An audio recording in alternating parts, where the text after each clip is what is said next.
Welcome to Booked, the Books for Education podcast brought to you by the American Booksellers Association. In this episode, we'll be listening to Books, Gifts, and Events for Analog Customers, a session that was presented at Children's Institute 2026 in Schaumburg, Illinois.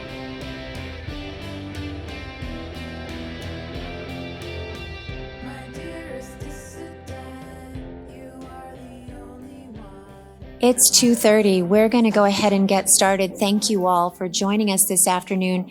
Two things, if you came in after I said this the first time, you're going to need one of these neighborhood maps. We're going to do a little interactive activity today. If you don't have one, there's more on the end of the aisle up here, and we can get it to you. And I'll ask our room minder to help us with that. And I don't need one. If we're short, I can. I also don't need one if you need. You need these. Also, unless you intend on poking your finger and doing this activity in blood, which no judgment, I would suggest you find a writing implement to use. And if anybody needs a pen, I have some extras up here, but go ahead and dig around in your tote bag now and find your pen or your. Thank you. Welcome, everybody. You have joined us for the 2:30 session, which is Books, Gifts, and Events for Analog Customers. I'm going to look at my notes now so that if anybody who didn't think that was the room they're in can just quietly get out and not be embarrassed. I will look at you. Yeah. Judging eyes. At this point in the conference, I know all of you will do a better job of reiterating the antitrust policies than I will, but just because my room monitor is in fact watching me in the back of the room, I'm going to remind you that, as always, we're encouraged to be sharing in support of each other during the conference, but because of the Sherman Antitrust Act, we cannot discuss price or pricing policies, boycotting or dividing up the market. If you haven't treated yourself to reading the full antitrust policies on the BookWeb website, I would highly suggest you do so. It is riveting.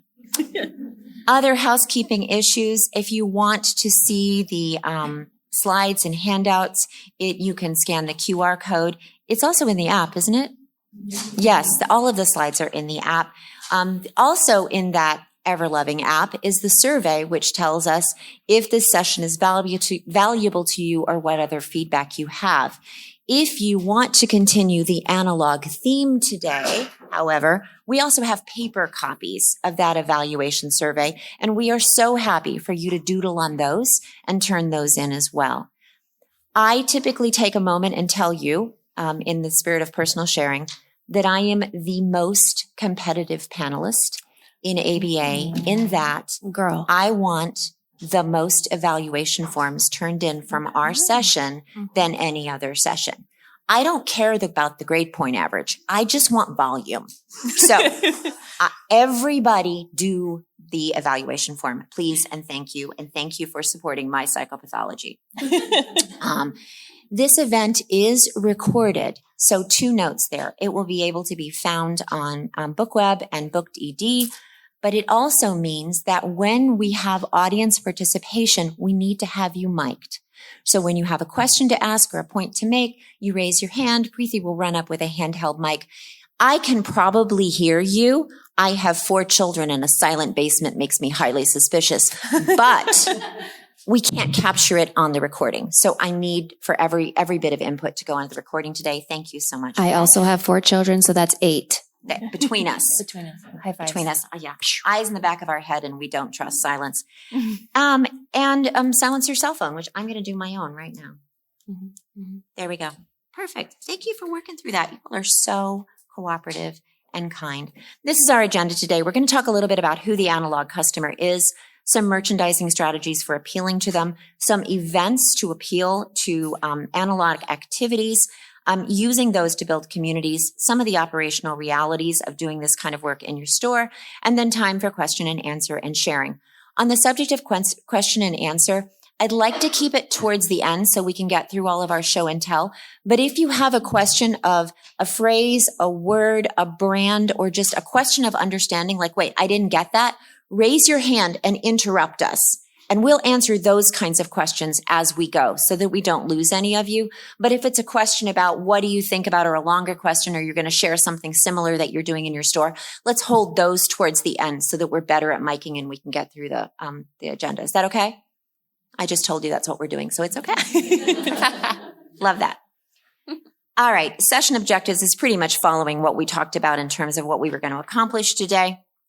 But it is important that one of the biggest session objectives today is that we want you to begin operationalizing this idea for your own store. So you are going to do an interactive activity today. We are going to have you put your own store owner hat on and think how you can apply some of this to your own area. All right. Almost time for her to stop talking. I'm going to quickly have my panelists introduce ourselves, and I will start since I'm already rolling. And my name is Cynthia Compton. I own 2 stores in central Indiana. I own 4 Kids Books and Toys, which is a 24-year-old children's only store. And I own MacArthur Books, which is a general bookstore in Carmel that is just celebrated its 4th birthday. Over to the smart people. Girl, okay. All right. I'm Caitlin Fouch. I'm from Book People of Moscow in Moscow, Idaho. We've been open since 1973. No, I was not born then. So I've been an owner for just about a year. Congratulations. Hi, I am Lily. I am from Literati Bookstore in Ann Arbor, Michigan. We are a general interest bookstore that has been open for 13 years now. We are most famous for our public typewriter. More to come on that. Yes. All right. So who is the analog customer? What is this concept? Yeah. So in my experience, the analog customer is really that Gen Z millennial who is just tired of having every single piece of content served to them. They are tired of their life being lived through an algorithm. So they want to create something instead. It's also the parents of iPad kids who are just like, I need them to put this thing down. I don't want them to pick it up in the first place. I just need something that is not so technology based. And it's also for folks who are anti-AI. They don't want it involved in their life. For the purpose of this presentation, we're going to use the language analog forward, just because sometimes in this day and age, AI is unavoidable at times, despite our best efforts. So, yep, that's who I see as our analog customer. Go ahead. Yeah. Anybody who walks through my door is an analog customer because they're coming for a book, like a paper book. So I should have been following along with the pictures, but some of these are great. Where was this one captured? Whose picture is this? Was this our absent panelist? It might Yes. be. Okay. We're This missing is a from friend. E-Shavers. This is actually taking place in E-Shavers bookstore. It's labeled. I just needed to read. Okay. Families and iPad kids. This is from Book People. So here's an example. On the right, you can see this is our art bar. It's always open watercolor art bar. I have everything set up and ready to go. I do invest in purchasing some of the products, so I have them out. That investment, it comes back to me tenfold in sales. But that experience that it provides is priceless. Kids, parents, grandparents. I have a 89-year-old that comes in every week to come and paint, and he loves it. Tourists, no matter where you are in the country, whether you're considered a tourist destination or you simply have large events that bring people in from out of town, this one is from Literati. Yeah, so this is during a local event that happens in our downtown area called Midnight Madness. It takes place on the first Friday of December. And it is basically all of the local businesses are open until midnight. And it has been around long enough that we get people from not only Ann Arbor, we get people from Detroit. I've had people come down from Traverse City for the evening, which is about a 4-hour drive. It's really amazing how far people are willing to travel for unique experiences. Sometimes you can use an event in your community to tie in an analog event that when you're not even close to them or you don't really have anything to do with it. I'll give you an example in our store at MacArthur. A neighboring community there about 15 miles from us has an annual peony, the flower festival. They are the peony capital of probably Indiana, but maybe North America. I'm not sure. But they have an annual peony festival. We're not on the route of anybody that would be going to that. It's 15 miles away. But we scheduled a peony painting watercolor class that weekend in celebration of Peony Festival. And because God is kind, she arranged a thunderstorm that Saturday afternoon, and they had to delay it to Sunday. But we were still on all of the the what to do in the community this weekend schedules of this is happening at MacArthur on Saturday. We were jammed. So think about things that are going on periphery to you that you can do an analog event that are similar to and tie in on some of that other activity. Mm-hmm. And then, of course, existing customers. Is this Book People? Yes. Yeah, this is Book People. Yeah.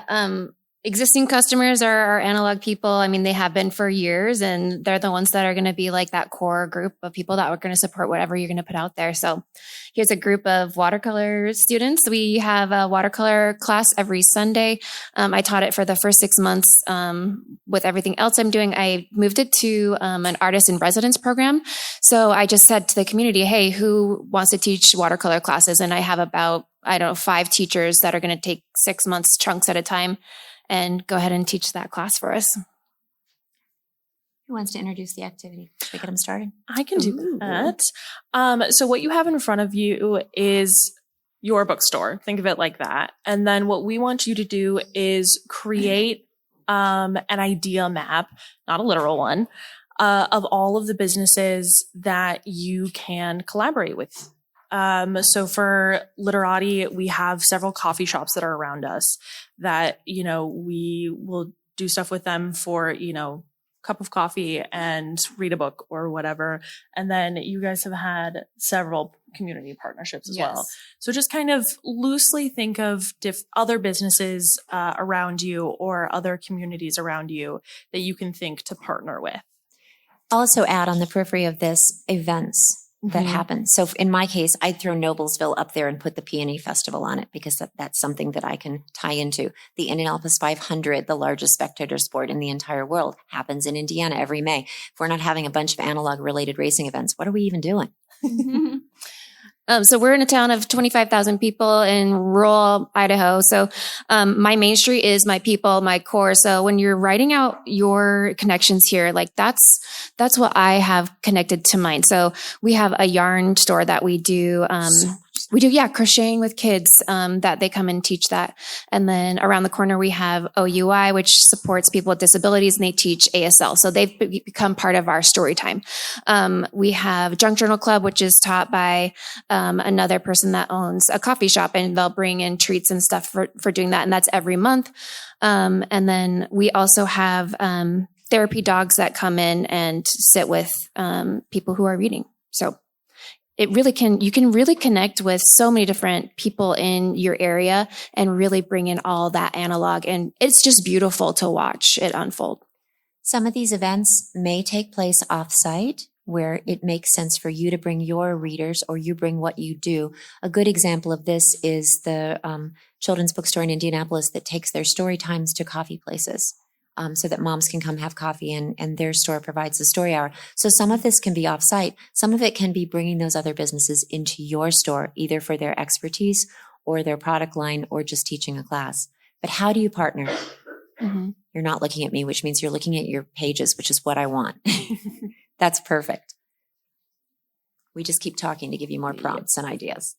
We also have the University of Idaho, which has been another partnership. We have professors in the English department that have come and they teach a regular poetry workshop in our store every month. And if you can't think of any right away, a really, really good place to start is if you have a downtown business administration. We have a Main Street authority where we partner with them to do our summer story times, which is they block off a bunch of streets in our downtown area. And then once a month, I go out and read a bunch of picture books to kiddos. And they'll bring in other activities that, can then lead to other community connections. It's really... You're like Chamber of Commerce. Chamber of Commerce. Yeah. And then because Ann Arbor is a base population of 50,000 with student population taking it to about 100,000. Shout out U of M. We end up having a lot of smaller committees. The university connection is so rich, not only for the population that it brings in, but from the expertise it brings to your community. Mm-hmm. So as you're drawing your map, don't just think of places, think of things you want to learn how to do, or you think your customers would learn how to do. And then where in the community would that person work? Mm-hmm. Where are they? That's just a natural hook. We have done jewelry making classes. We've done the watercolor as well. We've done a terrarium building evening, which again, a local plant nursery came in and did for us. Think about also just activities and skills that you personally, or your staff might be interested in. You don't have to teach it. This is the power of community and collaboration and working together. The joy of that, of course, is that once you partner an event like that, not only is it publicized to your bookstore customer community, but to theirs. So the flyer is also, or the email is also going to go out to their customer base to come to the bookstore to participate in those activities. Yeah, cross collaboration is one of the most powerful ways to use marketing. It gets your viewership and theirs, that crossover, to where maybe you wouldn't reach them. And then you're getting new people coming into your store and vice versa for them. So mutually beneficial for sure. Mm-hmm. Please feel free to continue to add to this giant map as you go on today. I'm going to advance the slides. Don't feel pressured. We expect that you're going to have ideas and think of things to add and share with your neighbors as you go today. But I'm going to continue to advance the slide, but we fully expect you're going to keep writing. Mm-hmm. Yeah.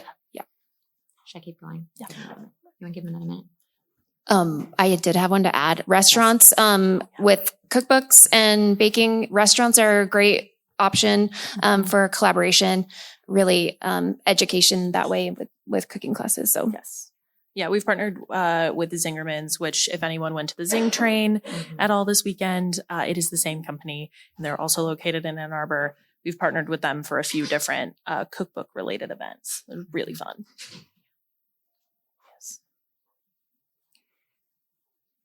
Yes. All right. So let's back up a little bit and talk a little bit about why do people want to do this? You've thought of this really fun event. What's driving this? This is bigger than just a trend.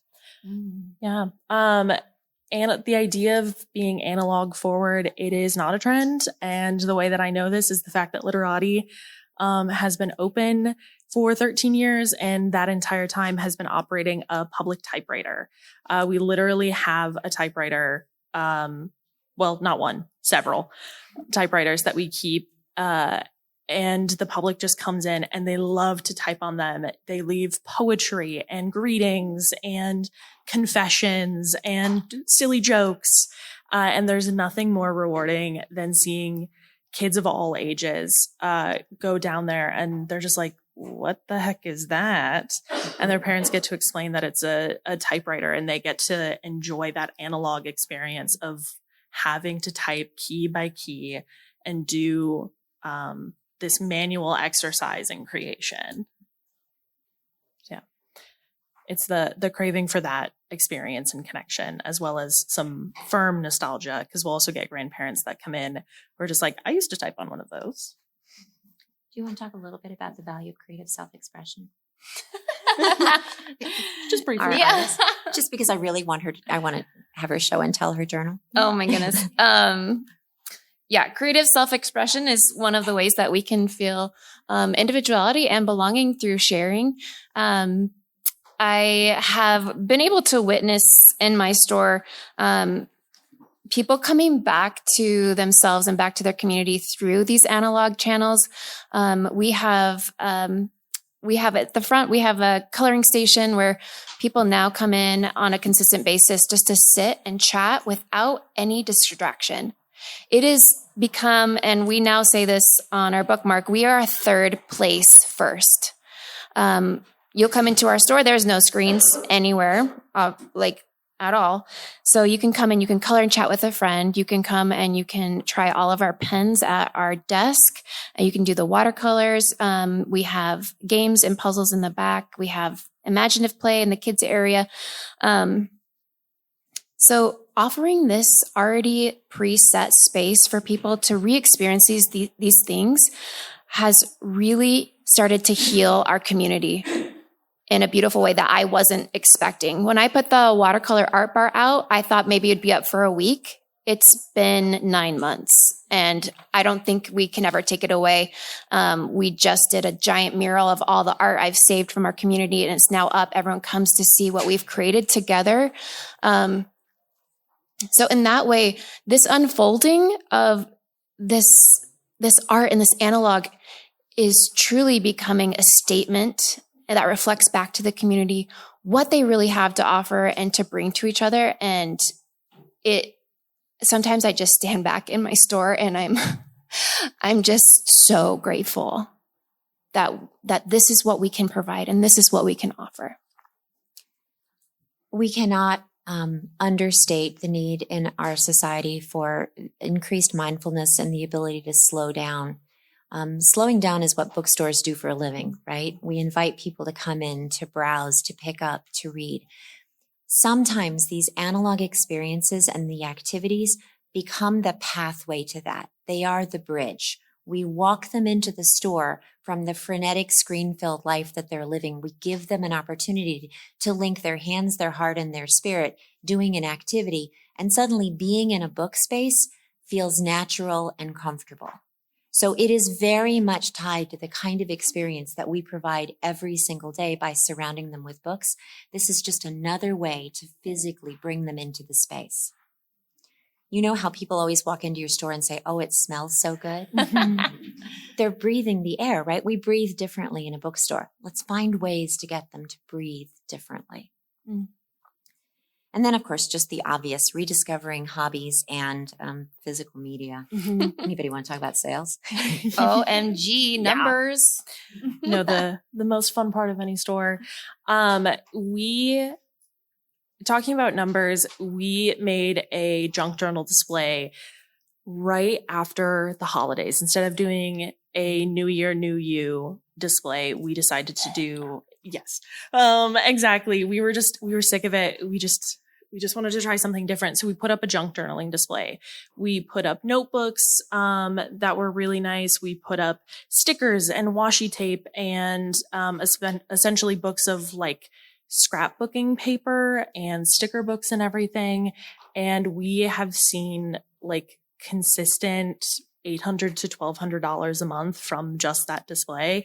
It doesn't take up a lot of room, and it's become honestly another destination point for our customers because it's up on a different floor. It's way in the back and everything, but we have customers that come back every single month and are just so excited to see what we have going on there because it's so fun. If anybody saw me in the craft and conversation, I was doing junk journaling with supplies that I picked up around here and then also using things that I've picked up from my very own store. And so you just see a ton of success if you have displays that focus on a particular hobby or a particular analog activity that people can really gravitate to and just kind of let it build itself. And we're going to talk about merchandising strategies in just a moment, but just make a quick note to yourself. This is another use for that box of publisher swag. Mm-hmm. All of those, the leftover stickers, the bookmarks, the promos, the folded and gathered, all the stuff that goes into that box that maybe you're going to give away and maybe you're not. In a junk journal box, this turns into an analog activity. This is an event. You already have it. Add some glue sticks and we're good to go. Yeah. Quite literally, all you need is glue sticks and maybe a pair of scissors. Maybe. You can always tear. Yes, yep. That's always my favorite. Talk about that. We need to do this slide. Let's do it. Yeah, let's just do this slide. Yeah.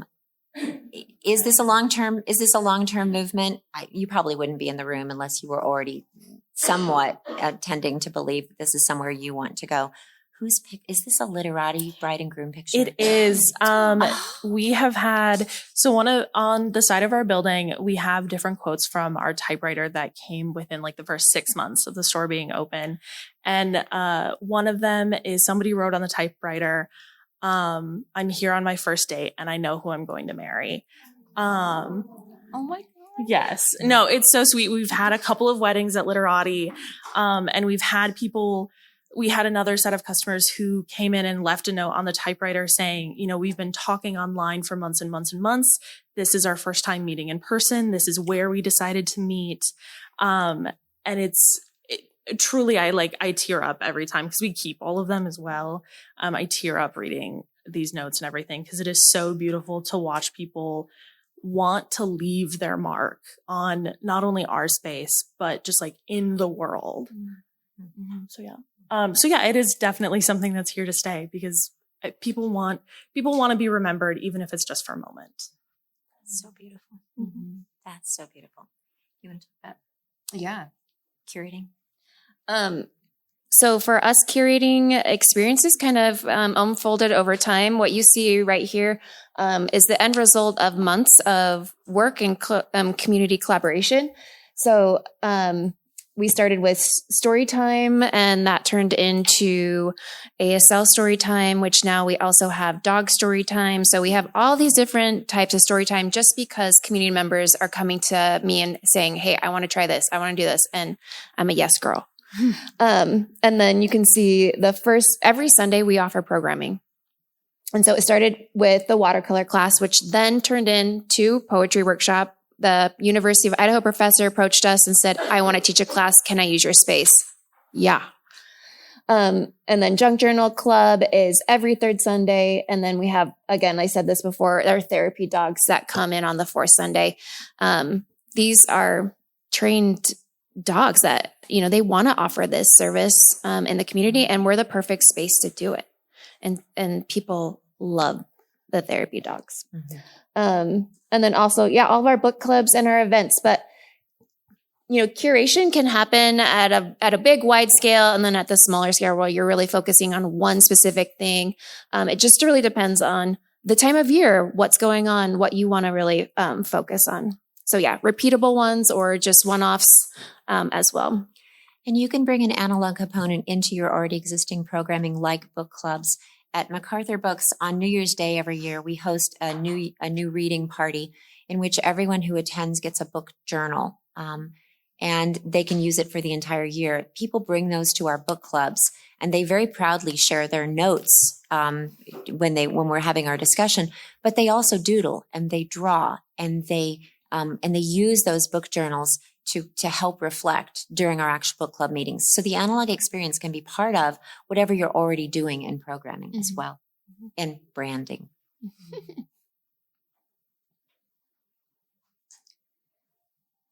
All right. So how does analog fit into your long-term vision is an open-ended question that we wanted to give you a chance to sort of reflect on. I forgot to say it earlier, and so I'm just going to tuck it in here because I guess it fits here more than anything else. The marketplace has also changed for analog experiences and where people access them. The closing of Joanne's Fabric, the change in merchandising of Michael's, just the change of some of those larger venues where people were collecting craft activities. They're now looking to other places to find those kinds of supplies, expertise, and experience. So bringing the bookstore to the forefront in providing not only some supplies, but also this is a place where I can go learn how to do something is an interesting market trend that I think we can take advantage of. All right, let's talk a little bit about merchandising. Okay, this is book people. This is funny because this is my photo, but you actually brought this book. I did. So Cynthia, we were on a call and I showed it on the screen and it's her display. Yeah. From Idaho all the way to, where are you at again? Indiana. Somebody has to be.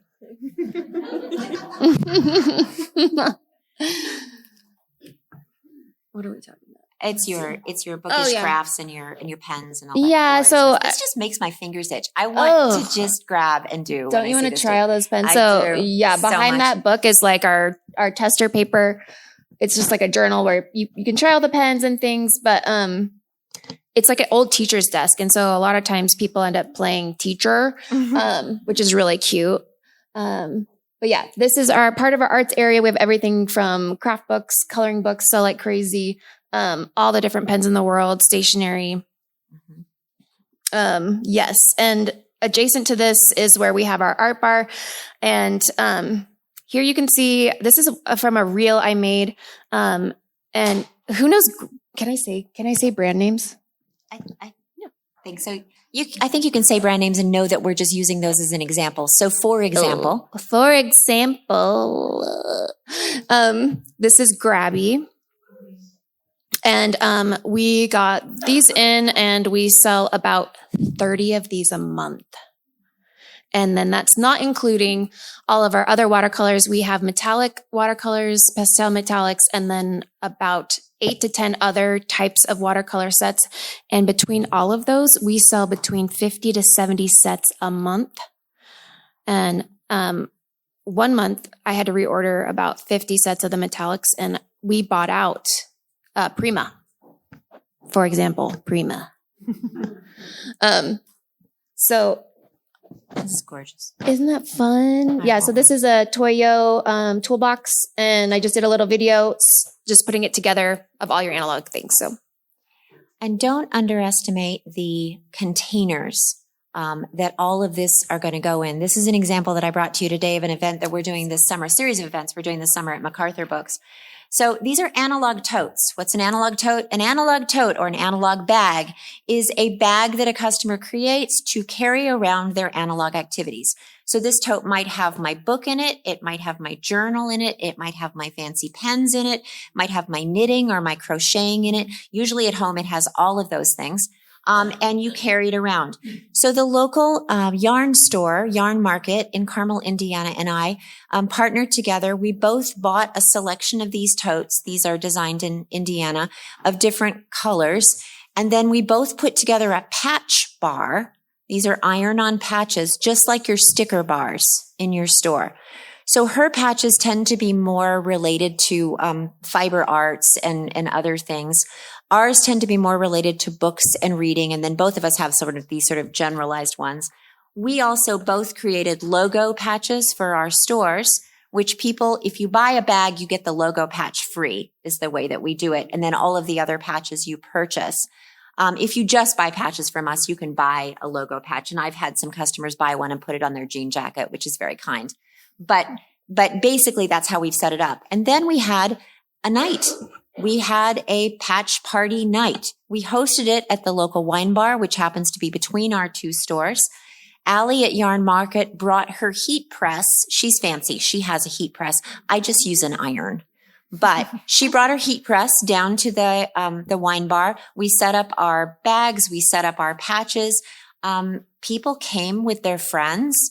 They had a night out. They had a glass of wine or two.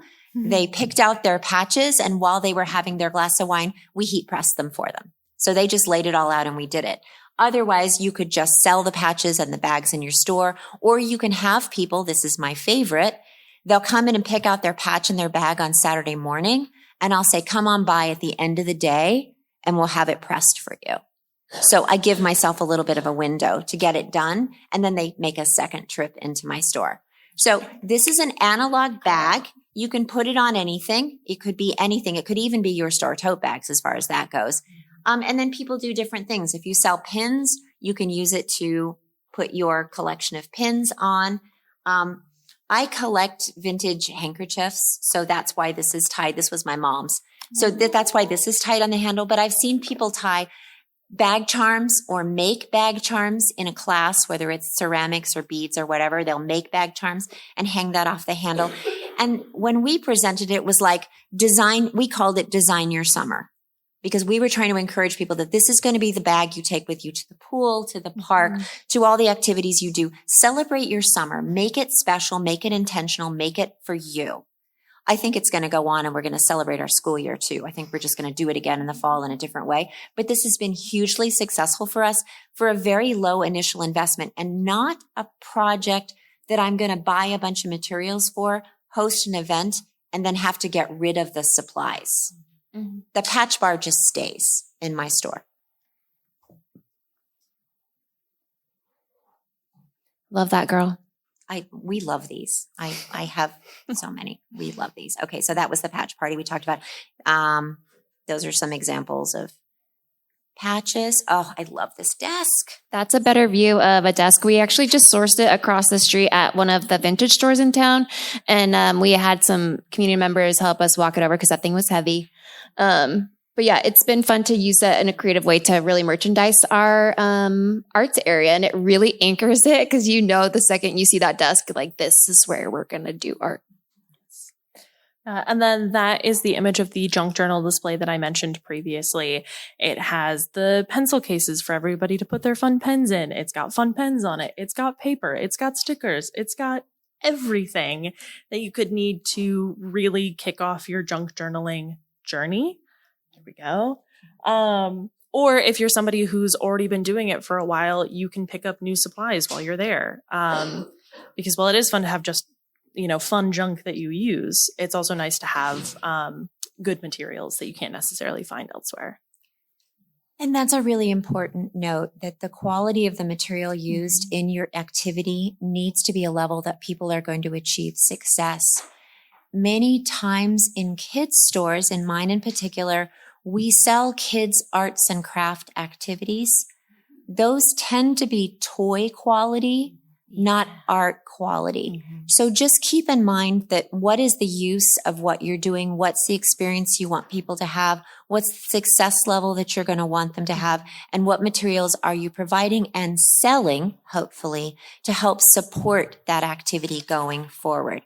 It's not very effective to simply open a child kit if, for example, the markers inside are not good quality, if the glue isn't great. You know where I'm going on this. We all sell these kits, right? So you have to think about, and I highly recommend that you use the materials that you have yourself. Get a sense for how this works. Strong performers. All right. What's selling well? What's not selling well? I don't know. We sell about 1,000 individual items in our art section alone, and it's just that one little corner with our desk area. So we sell so many blank books, journals, watercolors, the chain and hook kits. We did that actually today. Some of you do that. We do those a lot, and then washi tape, pens, pencils, handmade paper. Stationary items are always going to be popular. A lot of people who are into books are also into stationery, and it's an ever-growing Venn diagram that is slowly turning into a circle. Keep in mind that these sections don't have to be standalone. You don't have to suddenly create a whole bunch of new displays and new places, new departments in your stores. These sell alongside the displays and the activities that you already have out on tables. These will work in alongside the books that you already have out on tables, and frankly do better when they are. Yeah. It always works better if it looks natural to your store, if it makes sense with what's around it. Anybody want to talk any more about hand selling here, other than everybody make a note of that closing question? The more I know about my product, like we were talking about, the more I can hand sell it. I try to buy one of every product I have on my floor. If I don't have it out to try, I will go grab it if somebody's looking at it, and I will talk all about it. Immediately they're buying like 1 or 2 or 3 of what I'm just talking about, because I know my product. And again, with quality, we'll come back to this a little bit later, but I'm a fine artist. Quality matters to me, and the longevity of the product also matters to the customer, what they're investing in. Yes. I think it's also something where if you don't have any idea kind of what things you want to try or what to bring in or whatever, talk to your staff, talk to your customers about what they're interested in and what they want to see more of. If you have a staff member who is really into watercoloring or is super into junk journaling, that's pretty much how we ended up with that junk journal display. Is a bunch of us were just like, oh my God, we love doing this. If you bring stuff in, we'll talk about it all the time. And we have. I talked a little bit about the change in craft retail spaces. And so now let's talk about some actual analog events. Here's your junk journal. There it is. I've already talked about it, but it's now, the person that I had running it has moved. And then all we did was, because I don't have time to like really manage all these things. I just asked a community member to volunteer, and then we'll just keep passing the torch, which makes it so much more special because the community is owning it. Exactly. Yep. There it is again. Watercolor class. That's it. I've talked about it enough. How many of you have hosted a book bedazzling event at your store? Yeah, a lot of people have done that already. That's a continuing, just a continuing theme that doesn't seem to drop off in popularity yet. There's Bob. He's 89. That was his first time ever watercoloring, and he made these little flowers that we painted. So cute. And he comes every week. And then he also comes in the store every now and then just to like show me what he's working on. And he'd never painted before. It's amazing. And then this other image, the pianist is actually, that's from our Tiny Desk concert. So that's like that little spot right there is where the desk was. And that's our art section. And we had the Washington State University, which is 7 miles from us. The music students said, hey, we want to do a Tiny Desk concert in your store. And I was like, yes, you do. And so we had an improv pianist playing. We had spoken word poetry and we had singer-songwriters come in. And it was the coolest thing, you guys. Like, who knew? Not me. That's gorgeous. More. Oh my gosh. So for one of our, so instead of like, a Valentine's like couples night, we did like, I think it was treat your shelf or whatever.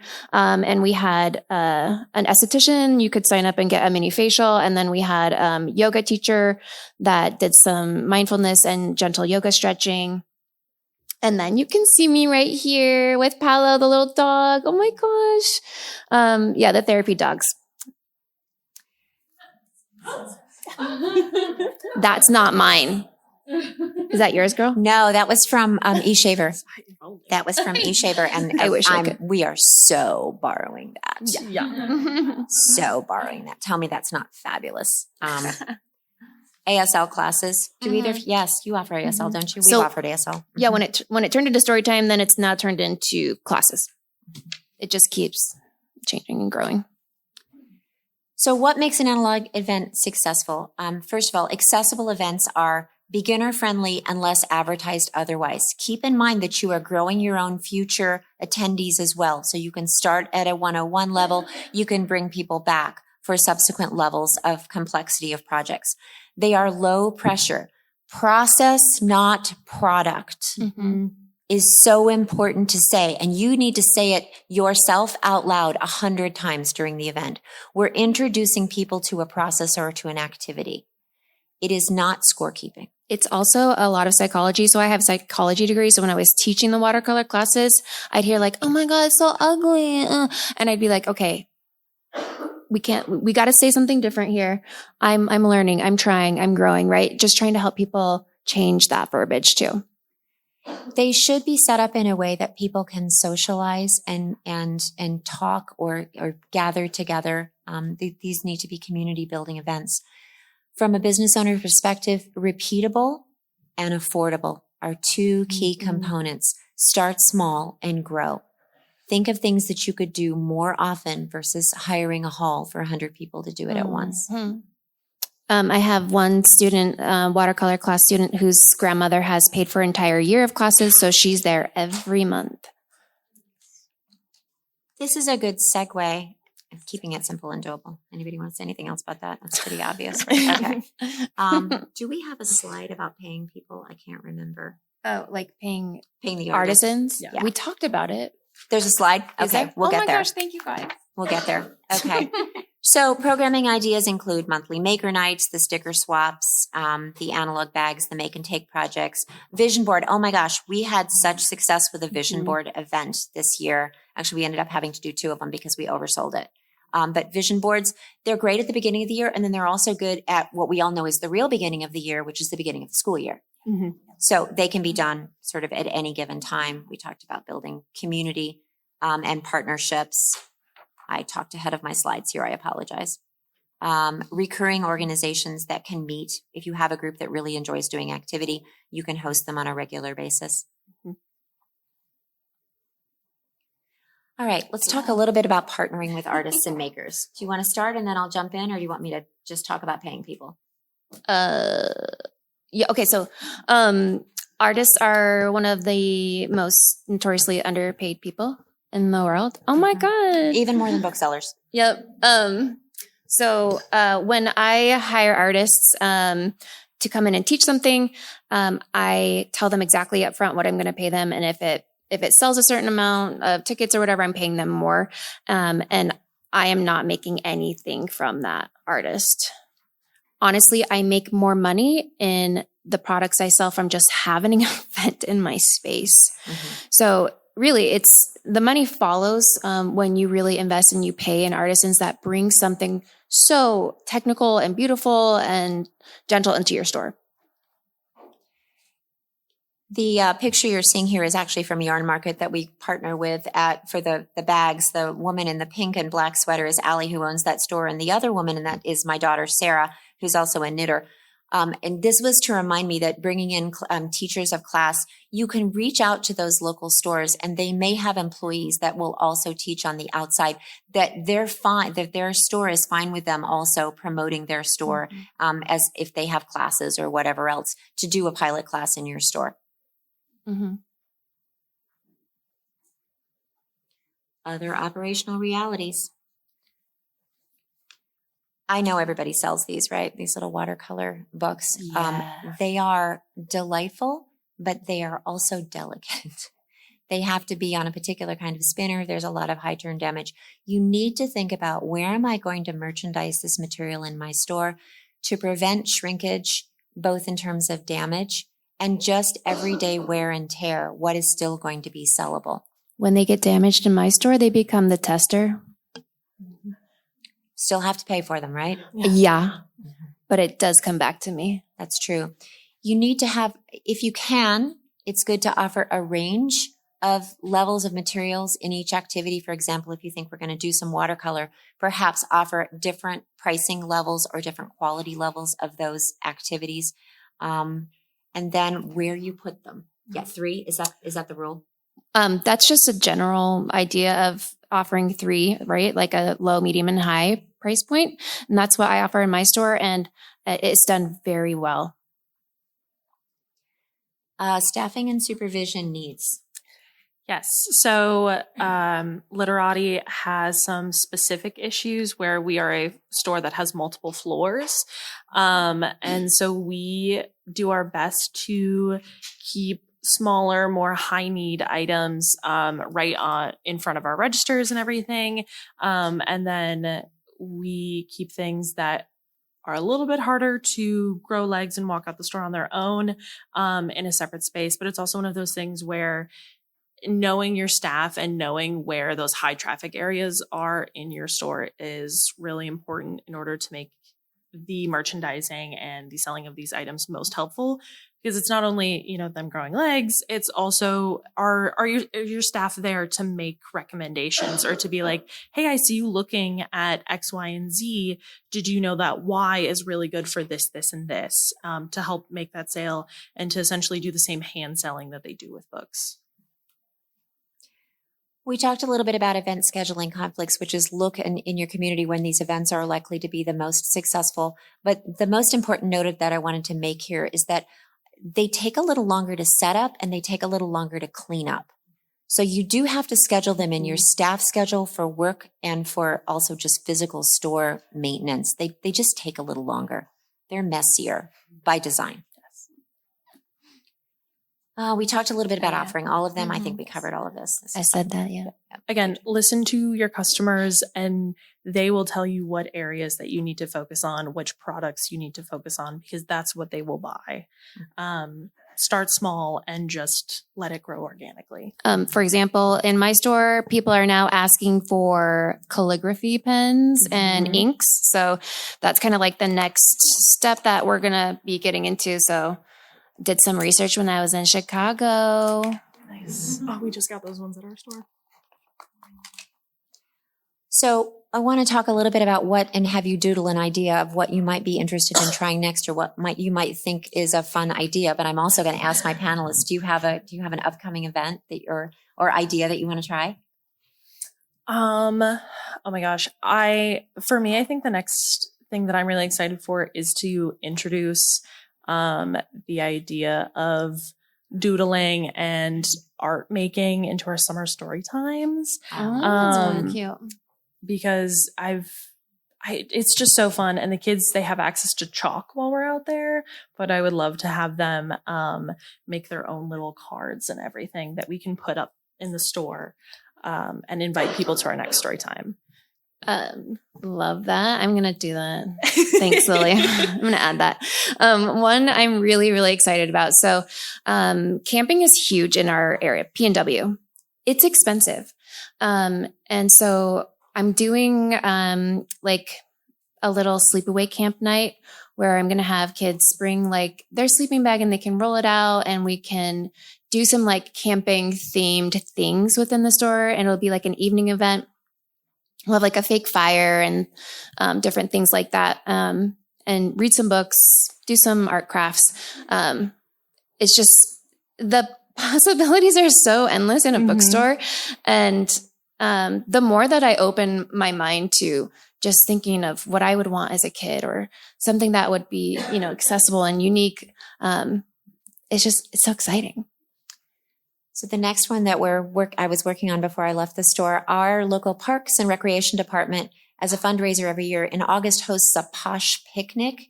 It's one of those picnics where people get really dressed up and they set up the elaborate tablescapes and they bring their, candelabras and stuff. And they're in competition. They have themes for the tables and groups of friends get together and do tables. So we're going to do a wine glass painting party so that you paint your wine glasses to take to Posh Picnic.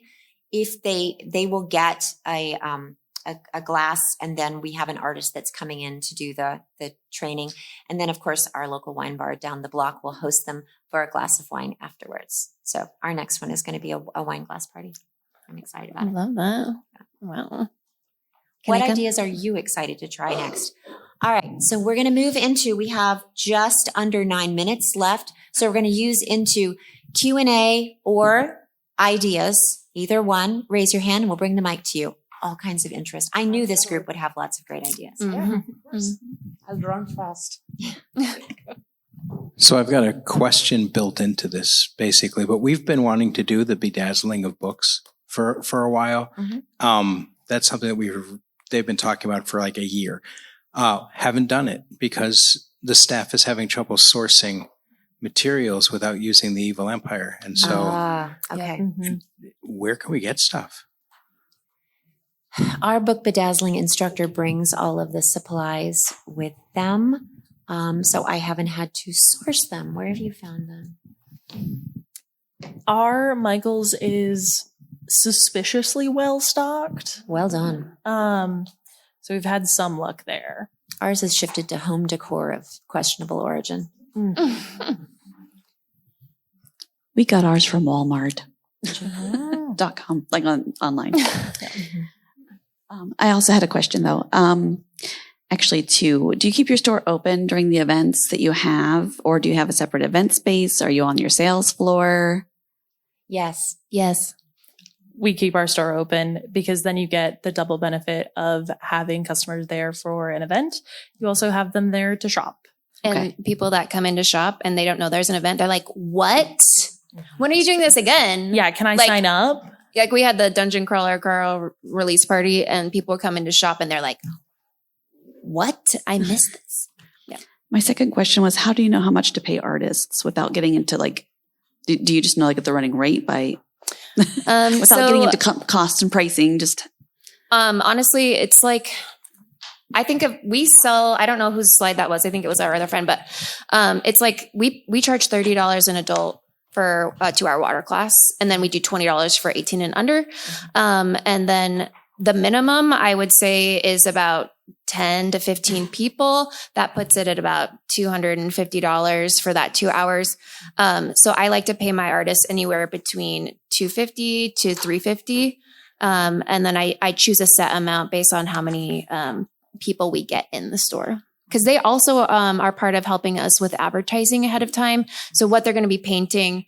And that's part of the artist job too. So don't be afraid to charge people a reasonable price for the tickets. People want to go out and do things.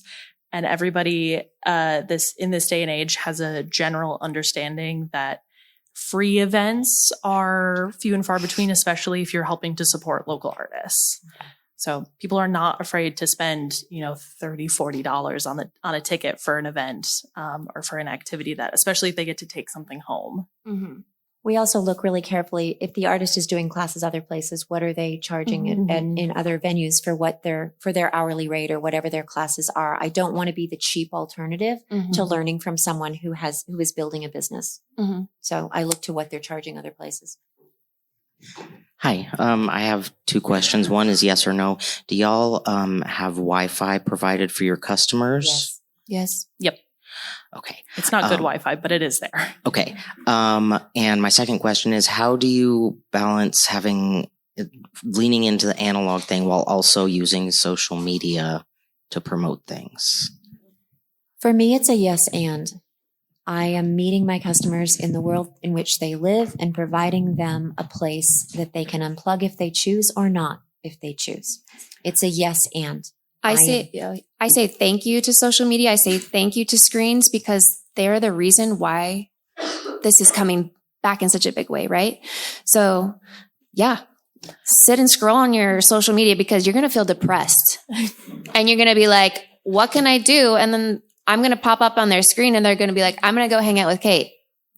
I think it also comes down to intentionality. Is if it's one of those things where, like we mentioned earlier, people are looking for a way to step away from their screen. And if you're offering something that's very intentional, and not quite so frictionless, they're more likely to respond to that. So be intentional with your social media usage, especially as you're offering people a more analog, forward lifestyle.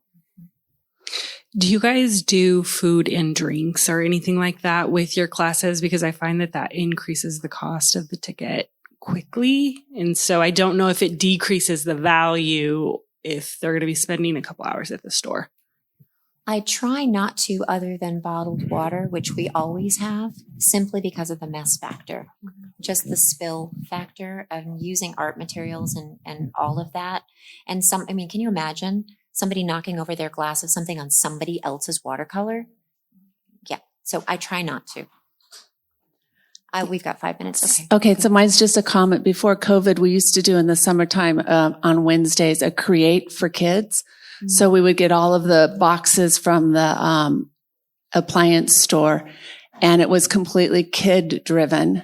So we were there to just implement the knife cutting and stuff, and they would decorate the boxes and we'd help them tape them together, and they were making drawbridges.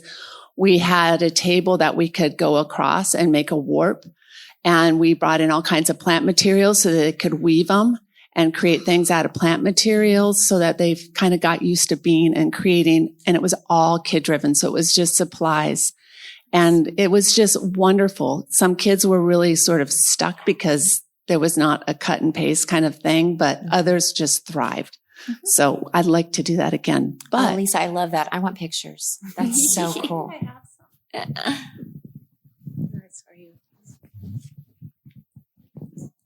Okay, I missed the beginning of the presentation, so I'm sorry if you covered this. We have a teeny tiny space, mm-hmm. And we pack it and do as much as we can in there. But what's your square footage? We have a tiny space. What's the square footage? Oh, it's like 700. Okay. And about a quarter of that is the way that the desk was built in the front. Sure. So tiny desk is a great idea for us. Right. Thank you. I guess the question is, when we look at the analog events that we've put together, we always hesitate before we say like, okay, well, let's call the restaurant down the street that has the room to do this. Not necessarily, I'm not talking about like a big scale, but literally just for comfort. Yes. So I guess the question is, what are you considering when you weigh whether to host a thing in your physical space, which, has to have a limited number of people in it, but then you've got people, we can't stay open for shopping while something is going on because there's nowhere to be. But people who come to things always shop, mm-hmm. versus having more people going to a third space, like a restaurant's extra room or the shop across the street that has more room that is totally unrelated thematically. I don't know. I'm always noodling on that. And there is a tension there, right? Like I love when the weather works in Indiana for like 5 minutes a year when we can spill our events outside and they can be literally on the sidewalk in front or on the yard in the back of our store. And so there's a natural flow through. But I'll just drop 3 words just to think about to add to your noodling. Bounce back coupons. Mm-hmm. So whenever you take an event off site, no matter what it is, mm-hmm. you have something that you hand those customers that brings them back into their store to redeem for something. Mm-hmm. If you can make it as much of a reciprocal relationship as possible with these other places, you'll be golden. We have reached our time, but your panelists are not leaving. So please fill out your evaluation, come up and chat with us, chat amongst yourselves, make beautiful things and create community. Thank you so much for joining us today.